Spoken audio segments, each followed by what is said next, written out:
Entonces, buenas tardes, doctor Daniel. Nosotros somos estudiantes de la Universidad Compensar.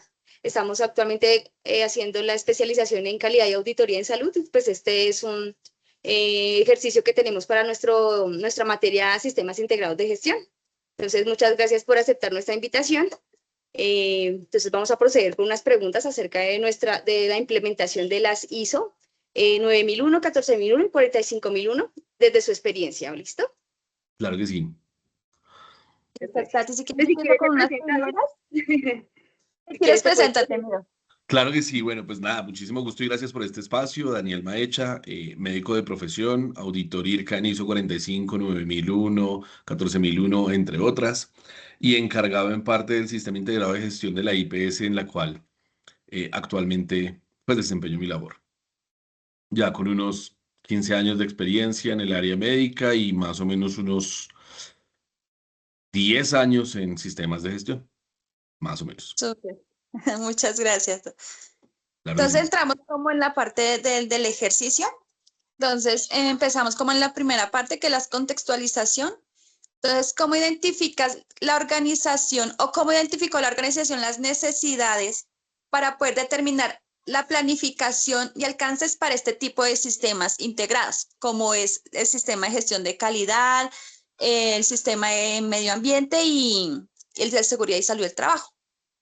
Ok, bueno, para comenzar, hay que tener en cuenta que esto es un proceso dinámico, ¿no? Es decir, no es de un solo momento en el que se hace una identificación, sino que permanentemente las necesidades o las expectativas, tanto de los trabajadores como de las partes interesadas, pueden ir cambiando con el tiempo. Eso implica que uno permanentemente esté llevando a cabo la identificación de cualquier necesidad o expectativa que pueda surgir y que incluso se pueda transformar en un requisito para la organización, en un riesgo o en una oportunidad. El proceso básicamente implica, primero, identificar cuáles son las partes interesadas de la organización, tanto internas como externas. Eso implica, por ejemplo, los trabajadores, la alta dirección, o por ejemplo, el gobierno local o organismos internacionales, etcétera, etcétera, etcétera. Y a partir de eso se identifica, después de esas partes interesadas, pues cuáles son propiamente sus necesidades y expectativas, es decir, qué requieren o qué esperan de nosotros como organización. Esto Dale. obviamente abarcando los tres frentes asociados al medio ambiente, a la calidad y a la salud y la seguridad de los trabajadores. ¿De qué manera consideras que o qué tipos de actividades crees que se puedan alinear para cumplir esos objetivos?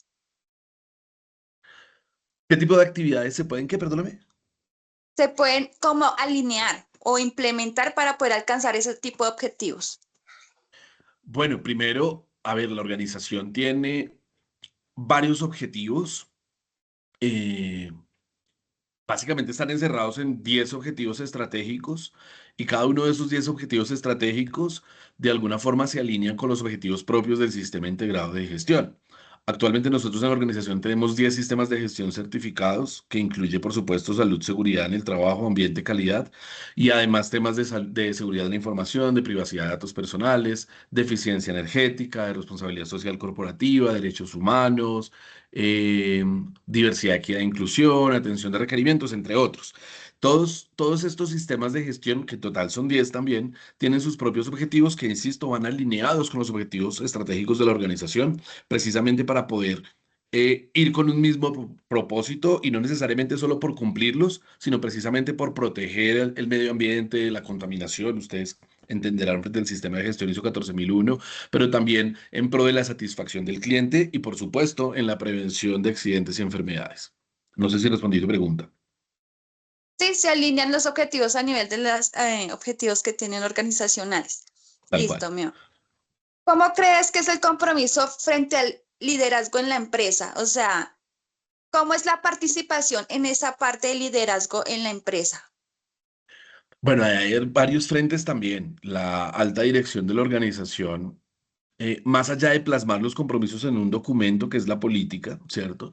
Determina cuáles son los recursos necesarios para poder llevar a cabo la implementación de cada uno de los requisitos de las normas en las que estamos certificados, en este caso, pues las tres ISO de las que estamos hablando, o cualquier otra que exista.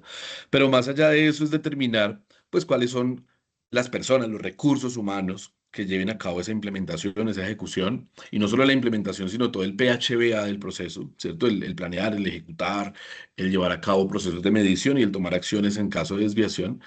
Así como no solo recursos humanos, sino todos los recursos financieros, de infraestructura, recursos técnicos, tecnológicos o cualquier otro que se requiera. Eso desde la perspectiva del liderazgo y la planificación, llamémoslo.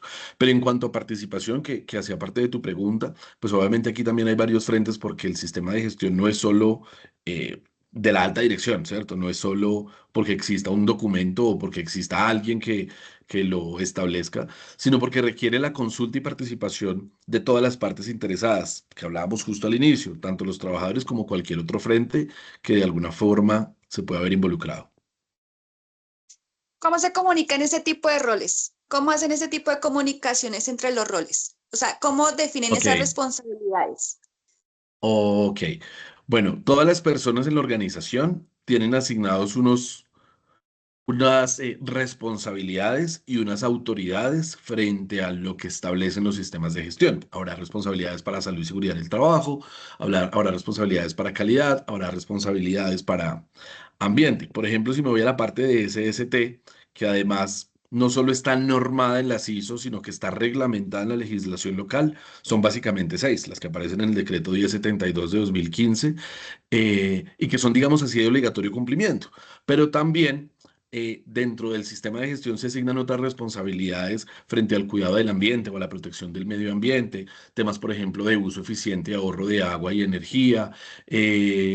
Tenemos una política, por ejemplo, asociada a cero papel, ¿cierto? Para tratar de manejar al máximo sistemas e infraestructura tecnológica en pro del cuidado del ambiente, entre otras, como por ponerte algunos ejemplos. Estas se asignan de varias maneras. Primero, cuando tenemos un trabajador nuevo, en el contrato propiamente hay un anexo, llamémoslo, que se llama roles, responsabilidades y autoridades ante el sistema integrado de gestión y aparece escrita cada una de las responsabilidades de calidad, cada una de las de ambiente, cada una de las de salud y seguridad, entre los otros sistemas también. Y posteriormente, en los procesos de inducción y reinducción del sistema integrado de gestión, reforzamos esas responsabilidades que además están consolidadas en una matriz inmensa de roles, responsabilidades, autoridades y rendición de cuentas. De esa manera como que están los controles tanto al inicio como durante toda la trayectoria que puede llegar a tener una parte interesada o un trabajador para nosotros. Dale. Tatis. Bueno, Doc, en cuanto al tema de planificación, ¿cómo identifica la organización los riesgos y oportunidades en los sistemas de gestión de calidad, medio ambiente y seguridad laboral? ¿Y qué acciones implementa para abordarlos de manera efectiva? Mira que también es un proceso dinámico que, como lo hablábamos al inicio cuando mencionábamos un poco de las necesidades y expectativas, y esto viene más que todo primero de la determinación del contexto, si nos vamos, y perdón ser muy técnico, al numeral 4 de la norma, cuando uno arranca a hablar del contexto de la organización, pero a la vez de ese contexto que nosotros lo trabajamos con una FODA, es decir, con una matriz de fortalezas, oportunidades, debilidades y amenazas, empezamos a determinar desde ahí si hay alguna oportunidad, que ya lo mencioné, o si surge algún riesgo. Y de esa identificación empieza el tratamiento o las acciones que se le vaya a dar a cada uno de esos riesgos y oportunidades. Si me remito, por ejemplo, a la parte de SST, si bien uno habla de riesgos en términos de identificación de peligros, evaluación de riesgos y determinación de controles, pues también hay unos riesgos propios de la organización o incluso riesgos que pueden impactar el sistema. Cuando se identifican, pues se establecen las acciones que den el mejor manejo posible para cualquiera de esos riesgos y oportunidades y adicional, pues se evalúa la efectividad de las acciones para ver si hay que tomar otro camino o si con las acciones que se definieron fue suficiente. De ese tipo de herramientas, ¿cuál crees que es como mejor para la organización? ¿Un PESTEL, un DOFA, una matriz de identificación? ¿O eso hace en base de cualquier tipo de rol o trabajo que estén realizando? Muy O buena los pregunta. o escoges o hay uno en especial que maneje la organización. Nosotros manejamos FODA a pesar de que en algún momento tuvimos Pestel, tuvimos MEFI creo que se llama, entre otras herramientas. Yo no sabría decirte cuál es la mejor opción, para todas las organizaciones, porque precisamente depende mucho de su contexto, ¿sí? No es lo mismo trabajar de pronto en una empresa que tenga 1.000 o 10.000 trabajadores a trabajar en una más pequeña que pueda tener 10, 5 o incluso 2, ¿cierto?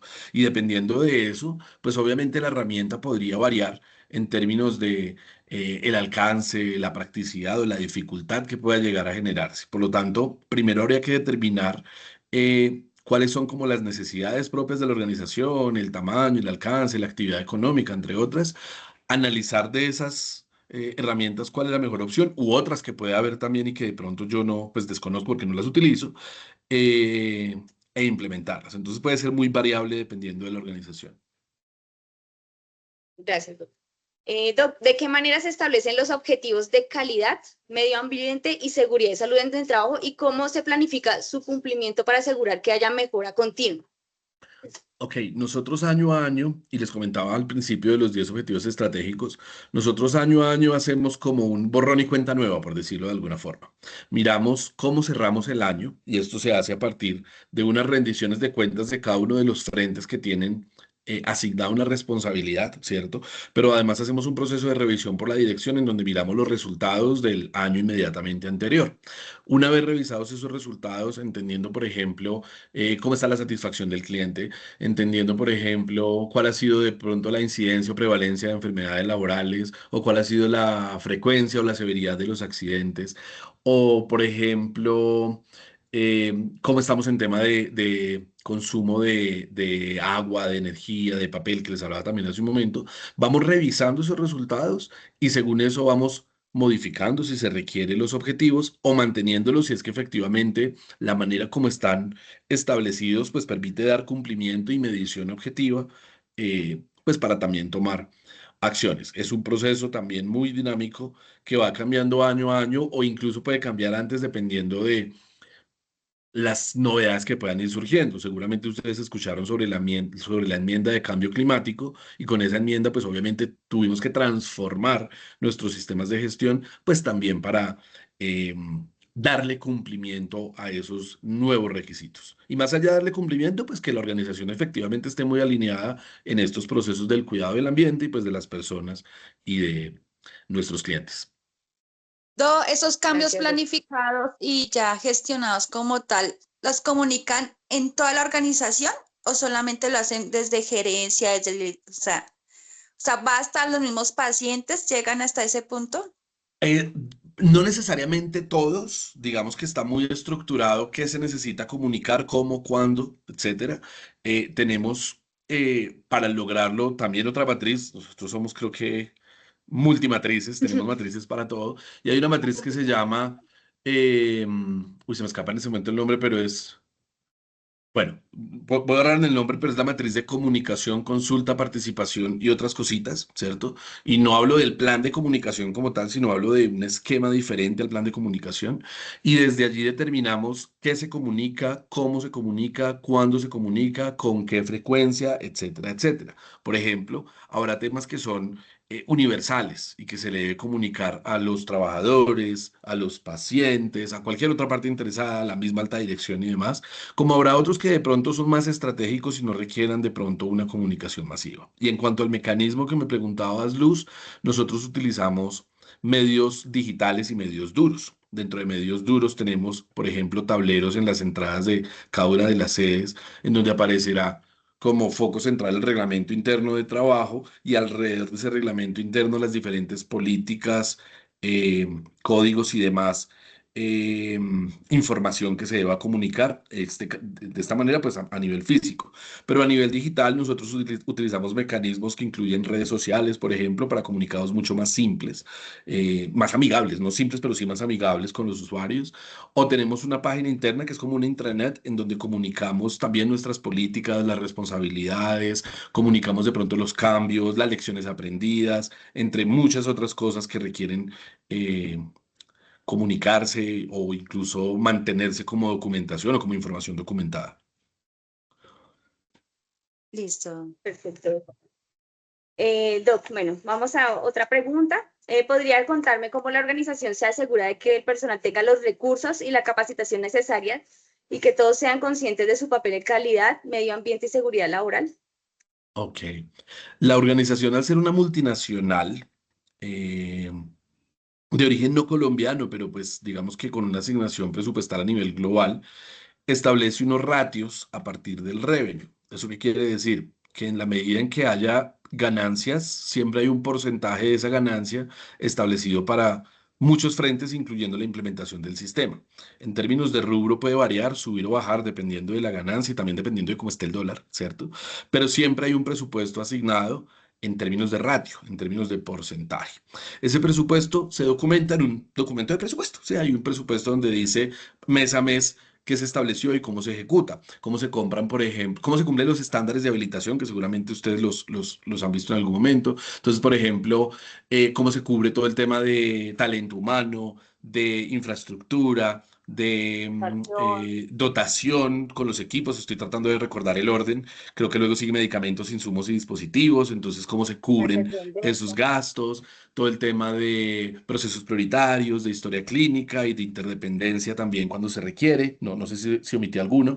Y básicamente ahí está como todo el esquema uno a uno de mes a mes, cómo se va programando y ejecutando ese gasto. Eso en términos de recursos. Tú mencionabas, creo que capacitación. Entonces, parte de la estrategia de establecer el presupuesto incluye las necesidades de formación continua del talento humano en salud, ¿sí? Y eso incluye, por ejemplo, todo lo asociado a seguridad del paciente, todo lo asociado a BLS, ACLS, es decir, la formación en temas de reanimación cardiopulmonar o de soporte vital básico y avanzado.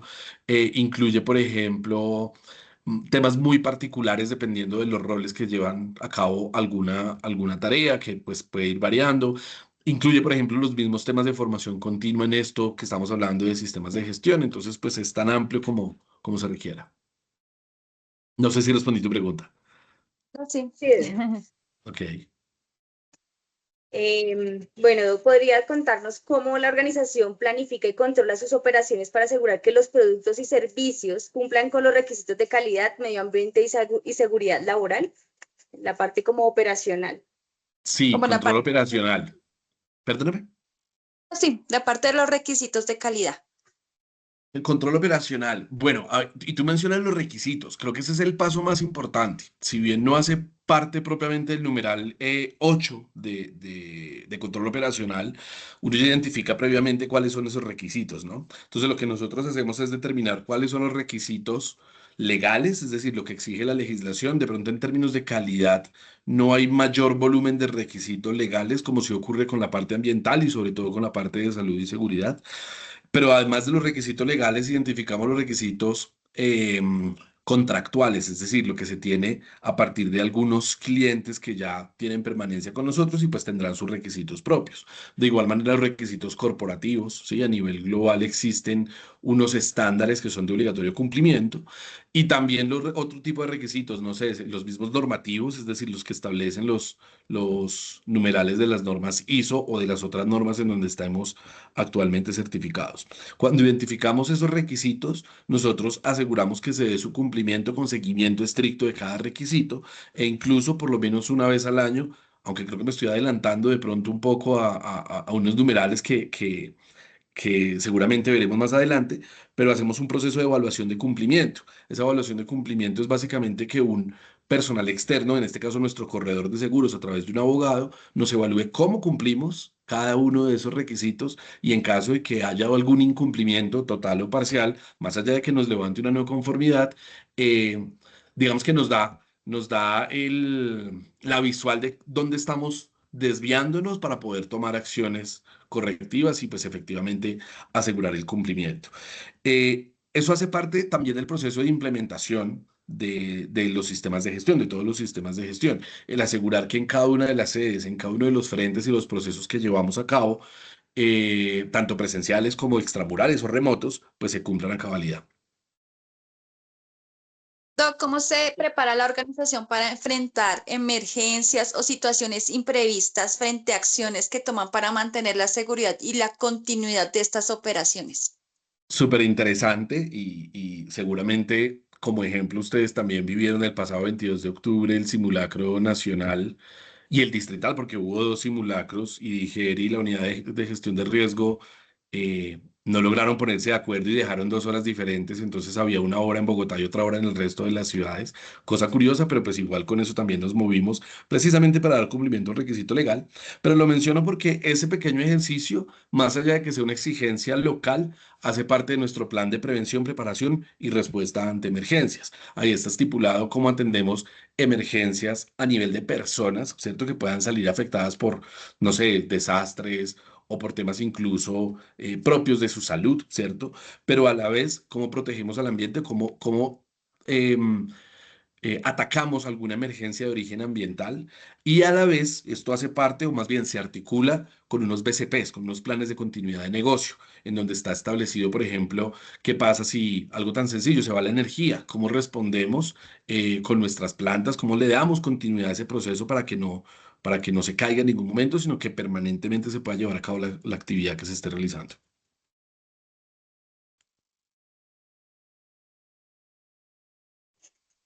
Bueno, Doug, en cuanto a lo que ya nos estabas hablando un poquito, ¿podría contarnos cómo la organización realiza medición y seguimiento a los sistemas de gestión de calidad en medio ambiente y seguridad laboral? ¿Cómo analiza esta información para evaluar el desempeño? Vale, bueno, la organización es un monstruo. eh, y lo digo en menos términos, lo digo por tamaño, porque es muy, muy grande. Nosotros actualmente tenemos un poco más de 90 indicadores. Lo menciono porque esos 90 indicadores nos permiten medir todo lo que está establecido en nuestros sistemas de gestión. Eso implica no solo dar cumplimiento a lo que está establecido en la legislación, sino ir un poco más allá. Es decir, no nos quedamos solo con lo básico, con la exigencia, sino siempre buscamos mejorar continuamente los procesos. A través de esos indicadores evaluamos el desempeño de cada uno de los sistemas y como lo mencioné en algún momento, caso que haya desviación, pues establecemos una acción correctiva para poder asegurar que se cumple y que se vaya dando, llamémoslo así, la mejora continua. Esos indicadores de pronto varían en términos de frecuencia, entonces habrá unos indicadores mensuales, por poner un ejemplo está el ausentismo, pero habrá unos indicadores que no necesariamente se miden de manera mensual, sino podrán ser trimestrales, semestrales o incluso anuales. Por ejemplo, si hablamos de temas de consumo de agua, nosotros cerramos el año y una vez cerramos el año miramos cómo fue la evolución y lo comparamos con las tendencias, o más bien con los resultados de los años anteriores, como por poner un par de ejemplos. ¿Cómo se Gracias, lleva Doug. a cabo, cómo se lleva a cabo las auditorías internas y las revisiones por parte de la dirección? ¿Y cómo manejan esos resultados para las mejoras continuas? Ok, mm, empecemos por las auditorías. Yo creo que si hay una empresa auditada o con muchas auditorías somos nosotros. Yo creo que todos los meses estamos en auditoría. Tenemos un programa de auditorías que no es más que un cronograma en donde decimos qué vamos a hacer en enero, en febrero, en marzo, etcétera, etcétera, etcétera. Y no solo con las auditorías internas, sino con cualquiera de los 3 tipos de auditorías, auditorías de primera, de segunda o de tercera parte. Puntualmente para las internas, nosotros subcontratamos un tercero experto en estos procesos. Por ejemplo, nos hemos certificado con Bureau Veritas, que esa sería la certificación, es decir, auditoría de tercera parte, pero para lograrlo, previamente a esos ciclos de auditoría con Bureau Veritas, nosotros tercerizamos auditorías internas con otros frentes. El corredor de seguros, por ejemplo, nos ayuda muchísimo con las auditorías eh, de la Trinorma, de los sistemas integrados de gestión. Tenemos otras auditorías internas que vienen, por ejemplo, asociadas a la evaluación de cumplimiento legal que les mencionaba hace un momento. Nosotros tenemos un PESP, un Plan Estratégico de Seguridad Vial, entonces desde allí también hacemos una auditoría interna con un proveedor. Eh, Tenemos un par de abogados que nos acompañan en toda la evaluación de cumplimiento desde la parte ambiental. Entonces, digamos que todo eso ya está estipulado dentro de un programa de auditorías internas. Adicionalmente, y se los comentaba hace un momento, eh, una vez finalizamos nosotros el año, a pesar de que lo hacemos 2 veces al año, formalmente tenemos una revisión por la dirección, o más bien, durante los primeros 2 meses de, del año siguiente. Y digo durante porque no necesariamente es en un solo momento dada la extensión del sistema, sino que hacemos varios momentos de revisión, puesto que son 10 sistemas de gestión. A partir de esa revisión o a partir de los resultados de esas auditorías, pues se establecen planes de acción que pueden ir hacia acciones preventivas, correctivas o de mejora dependiendo de lo que vaya surgiendo, y pues se va ejecutando el plan y evaluando su efectividad en la medida de lo necesario. Dale, Tati. Gracias, Doug. Te digo otra preguntita, por favor. ¿Podría contarme cómo la organización maneja las no conformidades o incidencias en calidad, medio ambiente y seguridad laboral y qué acciones suelen tomar para corregirlas?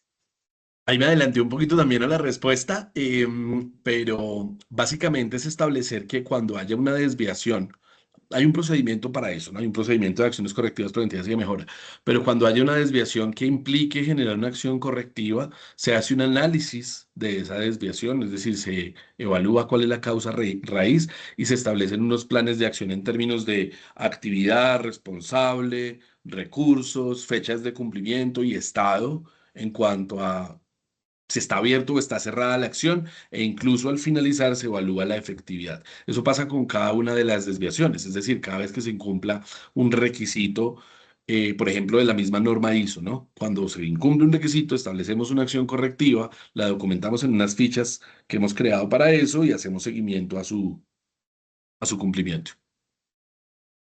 La siguiente era un ejemplo, pero pues ya lo enfatizaste. Y así, ya para terminar, y gracias por tu tiempo, ¿qué recomendaciones daría a otras IPS que estén iniciando esta implementación en este tipo de sistemas para llevar a cabo este contexto, ese liderazgo, esa planificación, esa organización? Yo creo que Como de más que, tu punto de vista, como qué claro, dificultades has tenido para llevar este tipo de retos, obstáculos, o como tal ha sido todo en pro de beneficio. Es como ya tú, te entiendo. Yo creo que todo el tiempo es un reto, ¿no? No es solo un reto al iniciar, sino también el mantener los sistemas de gestión en cuanto a su implementación y efectividad es todo un reto. Más que consejo, recomendación, yo qué diría. Si otras IPS, si las empresas quieren entrar a certificarse, es una tarea bien interesante, pero el punto no es hacerlo por certificarse, es decir, no es por obtener el título y colocar el certificado y colocarlo en la pared como cuando uno termina, no sé, cuando terminé medicina y lo colgué, sino creo que va un poco más allá. El objetivo es efectivamente evaluarse internamente para ver cómo está en términos de gestión y de cumplimiento y poder tomar acciones para mejorar y alcanzar el nivel máximo de satisfacción desde todos los frentes, pero que no sea solo por documentarlo y ya, o sea, por tener el certificado, sino que haga parte como perdón, de esa naturaleza o esa cultura de la organización. Creo que más que consejo es entender que pues hace parte o que hay que interiorizar este proceso para lograr llevarlo a cabo, pues a cabalidad. listo, Ay, muchas muchas gracias. ¿Tienes gracias. alguna pregunta, algo más que quisieras adicionarnos? No, yo creo que ya No, Bueno, no, muchas muchísimas gracias. gracias. hablamos amplio Muchas y gracias suficiente. por su tiempo, por su experiencia, por sus conocimientos. Son muy enriquecedores. Entonces, nada, estamos muy agradecidas con usted y cualquier cosa ahí estamos en contacto. Muy amable por su tiempo. Claro que sí, a Bueno, ustedes gracias, que estén muy bien. bueno.